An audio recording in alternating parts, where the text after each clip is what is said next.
पिछले भाग में आपने देखा बहू पूजा अपनी भोली सास विमला को बेवकूफ बनाकर तांत्रिक बनी घूम रही थी, लेकिन तभी घर में एंट्री हुई एक रहस्यमयी बाबा की, जो खुद को महातांत्रिक त्रिकाल बाबा बता रहे थे। अब पूजा सोच रही थी, आज तो मेरी दुकान बंद हो जाएगी। बाबा धीरे धीरे घर में प्रवेश करते हैं। यहाँ बहुत शक्तिशाली तांत्रिक ऊर्जा महसूस हो रही है। हाँ बाबा, मेरी बहू पूजा पूरे जिले की सबसे बड़ी तांत्रिक है। पूजा धीरे धीरे पीछे हटने लगती है। हे भगवान, आज तो मैं गई।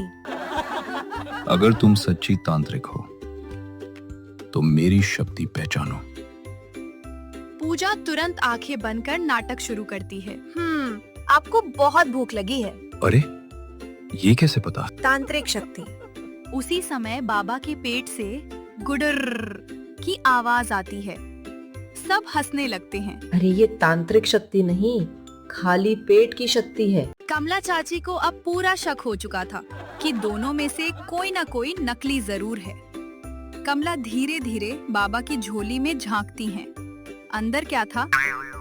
बिस्किट, नमकीन, अचार, टूथब्रश, मोबाइल चार्जर। अरे ये बाबा है या पिकनिक पर आया है? तभी बाबा मुड़ जाते हैं। क्या देख रही हो? मैं तो आत्मा ढूंढ रही थी। बाबा एक नींबू निकालते हैं। अगर तुम सच्ची तांत्रिक हो तो इस नींबू को हवा में घुमा दो।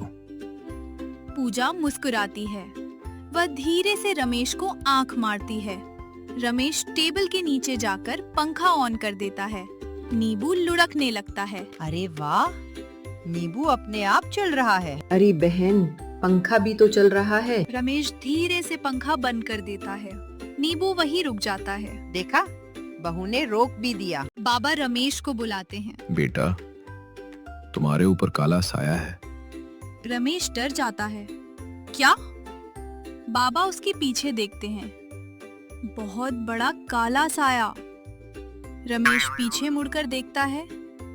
दीवार पर उसका अपना साया था। अरे वो तो धूप की वजह से है। पूजा हंसी रोकते रोकते लाल हो जाती है।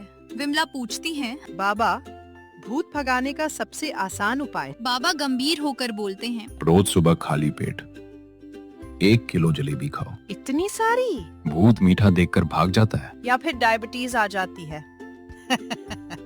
पूजा तुरंत बोलती है, गलत। सब उसकी तरफ देखते हैं।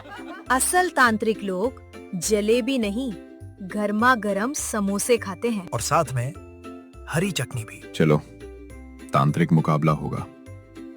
देखते हैं हम में से कौन सबसे बड़ा तांत्रिक है। विमला खुश होकर ताली बजाती हैं। वाह! कमला चिल्लाती हैं। मोहल्ले वालों, फ्री का तमाशा। कुछ ही मिनटों में पूरा मोहल्ला घर के बाहर जमा हो जाता है। पहला राउंड। बाबा आंखें बंद करके मंत्र पढ़ते हैं।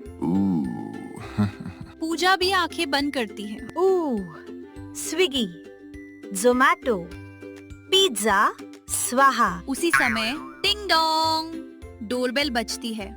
डिलीवरी बॉय, मैडम, आपका पिज्जा। पूरा मोहल्ला दंग रह जाता है। अरे वाह, मंत्र पढ़ते ही पिज्जा प्रकट हो गया। अरे बहन, ये तो ऑनलाइन ऑर्डर था। अब मैं बारिश बुलाऊंगा।